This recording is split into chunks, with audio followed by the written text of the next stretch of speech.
Mbappe, Thuram,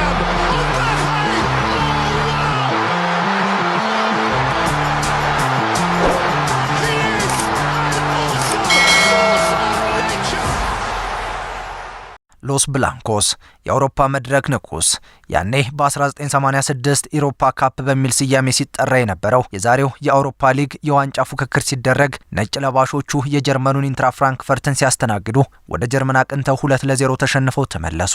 ያኔ በቤርናባው የሚደረገውን የመልስ ጨዋታ የጠበቁ የስፖርት ቤተሰቦች ይህ ውጤት ይቀለበሳል ብለው አላሰቡም ነበር ማለት ይቻላል። የቤርናባው ሰዎች የጋላክቲኮ ስብስብ ግን የተገመተውን ሳይሆን ያልተጠበቀውን አደረገ። ውጤቱን ቀልብሶ አይንትራ ፍራንክፈርትን አንበርክኮ ገርፎ ሸኘው። የሪያል ማድሪድ ከሽንፈት የማገገም ታሪክ ከዚህ ይጀምራል። ከዚህ ታሪክ መፈጠር በኋላ ማድሪዶች የአውሮፓ ካፕ ወደ ኢሮፓ ሊግ ተቀይሮ በቦታው የአውሮፓ ሻምፒዮንስ ሊግ ተተክቶ ታሪክን መስራታቸውን ቀጥለው 15 የአውሮፓ ሻምፒዮንስ ሊግ ዋንጫዎችን በካዝናቸው ያስቀመጡት እነሱ እንደ ተርብ የሚናደፉ ተፈሪ ሆነው ጉዟቸውን ቀጥለዋል። አሁን የሩብ ፍጻሜ የመልስ ጨዋታ ለማድረግ በዝግጅት ላይ ናቸው። ተፋላሚው አርሰናል 3-0 የበላይነት ድል ይዞ ወደ ቤርናባው ጉዞውን ያደርጋል። የሪያል ማድሪድ ከሽንፈት የማገገም ታሪክና የቀጣይ ተጠባቂ ጨዋታ ጉዳይ የዛሬ ጥንቅራችን ትኩረት ነው። ይህ ሌጀንድ ስፖርት ነው። ቻናሉን ላይክ፣ ሼር፣ ሰብስክራይብ በማድረግ አዳዲስና ታሪካዊ ስፖርታዊ መረጃዎች ይድረሷችሁ። እንቀጥላለን። Mbappe, Thuram,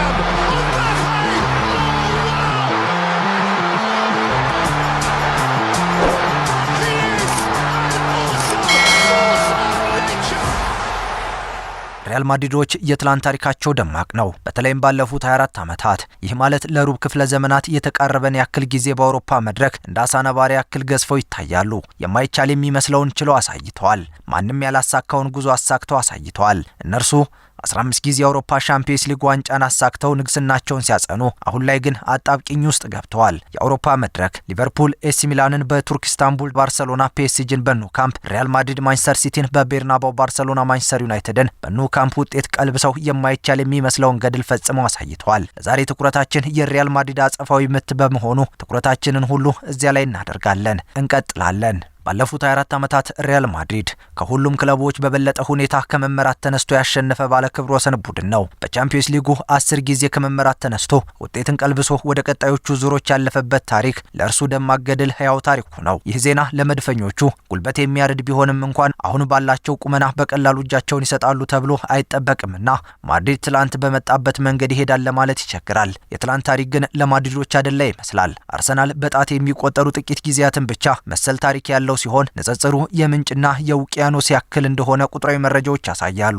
ግን እውን ሪያል ማድሪድ የአርሰናልን 3-0 ሽንፈት ቀልብሶ ማለፍ ይችል ይሆን? ቁጥሮች ምን ይላሉ ስንል ወደ ኋላ እንመለስ። ጊዜው 2018 ላይ ነው። በአውሮፓ ሻምፒዮንስ ሊግ አሮጊቶቹ ከሎስ ብላንኮ ዩቬንቱስ ከሪያል ማድሪድ ዩቬንቱስ በሜዳው በሪያል ማድሪድ 3-0 በሆነ ውጤት ተሸንፏል። ያኔ የመልሱ ጨዋታ ከመደረጉ አስቀድሞ ጨዋታው የተጠናቀቀ ይመስልም ነበር። ዩቬንቱሶች ይህንን ቀልብሰው ለማለፍ ከመቸገር ባለፈ የማይታሰብ መስሎ ተራራ ሆኖ ነበር የታየው። የመልሱ ጨዋታ በቤርናባው መካሄድ ጀመረ። የጣሊያኑ ቡድን በቤርናባው የማይታወቅ ጸባይን ይዞ አራስ ነብር ሆኖ ብቅ አለ። በተከታታይ ባስቆጠራቸው ግቦች ማድሪድን 3-0 በሆነ ውጤት መምራት ጀመረ። ሌላ ተጨማሪ ግብ ለማግኘት እየጣሩም ባሉበት ወቅት አንድ አወዛጋቢ ውሳኔ ተወሰነ። የዕለቱ የመሃል ዳኛ ማይክ ኦሊቨር በ89ኛው ደቂቃ አሳዛኝ ውሳኔ ወሰኑ። በወቅቱ ጥሩ ሲንቀሳቀስ የነበረው ሉካስ ቫስኬዝ ተጠልፎ ወድቋል በሚል ፍጹም ቅጣት ምት ተሰጠ። ክርስቲያኖ ሮናልዶ ይህንን እድል በአግባቡ ተጠቀመበት። ማድሪድም 3-1 በሆነ ውጤት ተሸነፈ። ግን በድምር ውጤት 4-1 በሆነ ውጤት በማሸነፍ ወደ ቀጣዩ ዙር ማለፉን አረጋገጠ። ይህ ከ3-0 መምራት ተነስቶ በድምር ውጤት የማሸነፍ ድል ለማድሪዶች አንደኛው የሚኩራሩበት የታሪክ ክፍላቸው ሆኖ ተመዝግቦ ተቀምጧል። Mbappe, Thuram,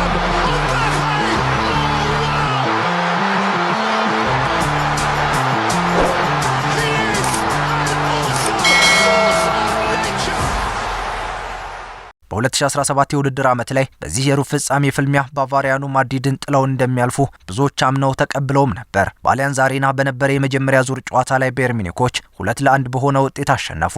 ከሳምንት በኋላ የመልሱ መርሃ ግብር በቤርናባው ይደረጋል። የዘነዲን ዚዳን ልጆች በከፍተኛ ቁጭትና ለተመለሱ። ቤርናባው እጅግ ደምቆ ለሚዩኒክ ሰዎች እንግዳ ነገርን ይዞም ጠበቀ። ጨዋታው ተጀመረ። በተጀመረበት ቅጽበት ሚዩኒኮች ግብ አስቆጠሩ። የነገሮች መልክ ፍጹም ተቀየረ። በድምር ውጤት ሚዩኒክ 3 ሪያል ማድሪድ 1። ቀሪ 80 ደቂቃ እየተጠበቀ ነው። ማድሪዶች የቻሉትን ሁሉ እየሞከሩ ይገኛሉ። ወዲያውኑ በአሴንሲዮ አማካኝነት ግብ አስቆጠሩ ማድሪዶች። ሚዩኒክ 3 ማድሪድ 2። ቀሪ 30 ደቂቃ ብቻ። ሰዓቱ መቁጠሩን ቀጥሏል። በተደጋጋሚ የሚሞከሩት የሪያል ማድሪድ ኳሶች በኢማኑኤል ኑየር እየተመለሱም ነው። ግን ተጨማሪ 2 ግቦችን ከማስተናገድ ሊያስጥላቸው አልቻለም። አሁን ተጨማሪ 30 ደቂቃዎች የሚሰጡበት አስገዳጅነት ተፈጠረ። ግን ማን ያሸንፋል? አሁንም አጓጊነቱ እንደቀጠለ ነው። 30 ደቂቃው ተጨምሮ በ118ኛው ደቂቃ ማድሪድ ፍጹም ቅጣት ምት አገኘ። ከዚህ አስቀድሞ ምስጋና ለክርስቲያኖ ሮናልዶ ይግባና በ104ኛውና በ107ኛው ደቂቃ ግብ አስቆጥሮ በዕለቱ ሃትሪክ መስራትም ችሏል። አስቀድሞም ቢሆን የመክፈቻውን ግብ ያስቆጠራት ግብ ለማድሪዶች ተስፋን የሰጠች ነበረች። በ112ኛው ደቂቃ ክርስቲያኖ ሮናልዶ መጎዳቱን ተከትሎ ከሜዳ ወጣ። ከ4 ደቂቃዎች በኋላ የተገኘችዋን ፍጹም ቅጣት ምት ማርኮ አሴንሲዮ የመምታት እድሉን አገኘ። ወደ ግብነትም ቀየራት።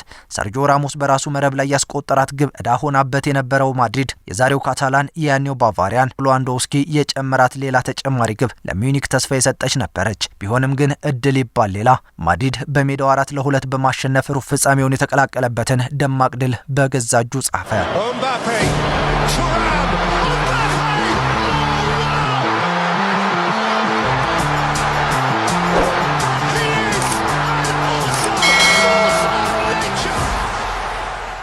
ሌላኛው ታሪክ ይቀጥላል።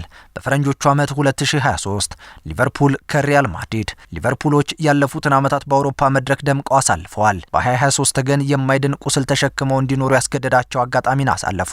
ከ2023 በፊት ማድሪዶች ሊቨርፑሎችን በተከታታይ በማሸነፋቸው አሰልጣኝ ኤርገን ክሎፕ የበቀል በትራቸውን የሚያሳርፉበት እድልን አግኝተዋል። መጠቀምና ለመጠቀም የእሳቸው ጉዳይ ቢሆንም አንዴ በፍጻሜ ሌላ ጊዜ ደግሞ በሩብ ፍጻሜ ዚነዲን ሲዳንን አሰናብተዋቸዋል። ይህ መርሃ ግብር ደግሞ 16ቱን ለመቀላቀል የሚደረግ ግብግብ ነበር። እናም የመጀመሪያው ጨዋታ አንፊልድ ሮድ ሲሆን በዚህ መርሃ ግብር ሊቨርፑል 2-1 በሆነ ውጤት አሸነፈ።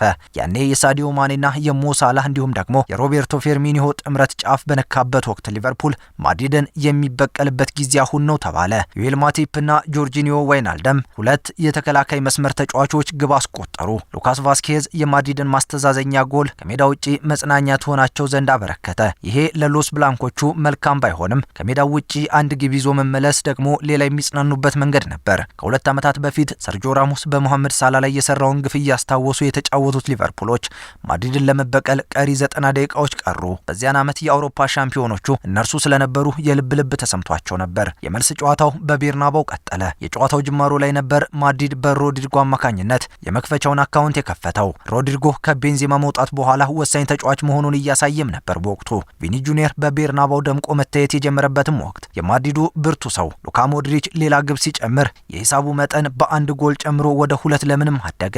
ሊቨርፑሎች በ9 ደቂቃ ውስጥ የአቻነት ግብ በማስቆጠር ጨዋታውን 2-2 በሆነ ውጤት ቀጠለ። ከድንጋይ የከበደ የመከራ መርግ በቤርናባው የጭንቅ ቀን ደራሹ ክርስቲያኖ ሮናልዶ በዚያ የለም። ግን ቪኒሲየስ ጁኒየር፣ ሮድሪጎና ሉካስ ቫስኬዝ በዚያ አሉ። ከነዚህ ውጪ የመሃል ሜዳው ሞተሩ ሉካ ሞድሪች አመቻችቶ ያቀበለውን ኳስ ሮዲገር በጭንቅላቱ ገጭቶ ያስቆጠራት ግብ በድሉ ላይ ቀዝቃዛ ውሃ የቸለሰበትን ማድሪድን አነቃቃው። ጨዋታው ሊጠናቀቅ ጥቂት ደቂቃዎች ሲቀሩ ልማደኛው ማድሪድ 5-2 በማሸነፍ ሊቨርፑልን አንገቱን አስደፋ። ይህ የማድሪዶች ከፍተኛ የበቀል ግፍ ሲሆን ሊቨርፑል ከኢስታንቡል የኤሲ ሚላን ድራማ በኋላ እንደዚህ አይነት ገድል መስራት ተስኖት ወኔው ከርቶት የሩብ ክፍለ ዘመንን አስቆጥሯል። ተመሳሳይ ታሪክንም አልሰራም ለማለት እንጂ ከዚያ ድራማ ማግስት የአውሮፓ ሻምፒዮንስ ሊግ ይሁን የፕሪሚየር ሊግ ዋንጫዎችንም ከፍ አድርጎ መሳሙ የሚዘነጋ አይደለም።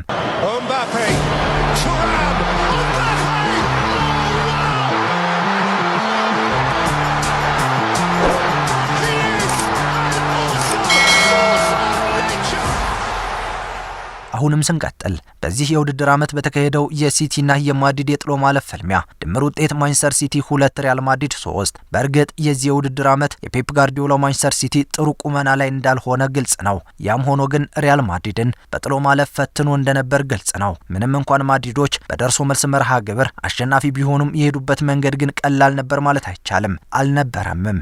በመጀመሪያው ዙር መርሃ ግብር ኤርሊንግ ብራውት ሃላንድ 10ኛው ደቂቃ ላይ ያስቆጠራት ግብ ማድሪድን ጭንቀቱ ውስጥ ብትከትም የመጨረሻው ውጤቱ ግን በ0 ከመባዛት የዘለለ ሚና አልነበረውም። በኢታድ በነበረው መርሃ ግብርም ማድሪዶች 3 ግቦችን አስቆጥረው 3-2 በሆነ ውጤት አሸንፈው በማለፍ ለአርሰናሉ ፍልሚያ ማለፋቸው የሳምንታት ትዝታ ነው። ከዚህ መልስ በነበረው ሩብ ፍጻሜ መርሃ ግብር ነው 3 ግቦችን አስተናግደው አሁን ከየትኛውም ጊዜ በላይ አጣብቂኝ ውስጥ የገቡት። በ2016 የውድድር ዓመት በወልፍስበርግ 1-0 ተሸንፎ በመልሱ ጨዋታ 3-0 በማሸነፍ ያለፈበት ሌላኛው ታሪኩ ሲሆን በባለፈው የውድድር ዓመት በባየር ሚኒክ 1-0 ተሸንፈው በመልሱ ጨዋታ 2-0 በማሸነፍ ያለፉበት የሚገናኙበት መድረክም የሎስ ብላንኮቹ የአውሮፓ መድረክ ተሳትፎ ንግስና ጉዞ የሚያጠናክሩ ጉዳዮች ውስጥ አንዱ ነው ማለት ይቻላል። በ2022 ከቼልሲ ጋር በነበረው መርሃ ግብር ቼልሲዎች 3-0 መርተው በመጨረሻዎቹ ደቂቃ በተቆጠሩ 2 ግቦች በድምር ውጤት ሰማያዊዎቹ እንዲሰናበቱ የተደረገበት አጋጣሚም ቢሆን የቅርብ ጊዜ ትውስታቸው ነው። አትሌቲኮ ማድሪድ፣ ፒኤስጂ እና ኢንተር ሚላን በሪያል ማድሪድ በደርሶ መልስ ውጤት ተሸንፈው ከአውሮፓ መድረክ የተሰናበቱ ቡድኖች ናቸው። ዛሬ ሌላ ፈተና፣ ሌላ መሰናክል። አርሰናል ይሉት መድፈኛ ከጋላክቲኮ ስብስብ ፊት እንደ ጅብራ ተገትሯል። ያንኑም 3 ግብ በበላይነት ይዞ በቻምፒየንስ ሊግ ታሪክ ብዙ የውጤት መቀልበስ ጉዞዎች ተስተናግደዋል። አንዳንዶቹ በምድብ ከፊሎቹ በጥሎ ማለፍ፣ በጣም ጥቂቶቹ ደግሞ በፍጻሜ ፍልሚያ። የማድሪድ ከህመም ወይንም ደግሞ ከስብራት የማገገም ጉዞ ይህ ነው። እንግዲህ ከ2 ቀናት በኋላ የሚደረገው ፍልሚያ ኃያልነቱን የሚያስቀጥልበት ወይንስ ደግሞ የሚሰበርበት ይሆን? ምላሹን የቤርናባው 90 ደቂቃ ፍልሚያ ይዞልን ይመጣል። ገጹን ይወዳጁ፣ ላይክ፣ ሼር፣ ሰብስክራይብ ያድርጉ። ይህ ሌጀንድ ስፖርት ነው። እንደዚህ አይነት ታሪካዊና ወቅታዊ ስፖርታዊ መረጃዎች እንዲደርሷችሁ ይህንን ቻናል ላይክ፣ ሼር፣ ሰብስክራይብ ያድርጉ። ጥንቅራችን አበቃ። ቸር ቆዩልን።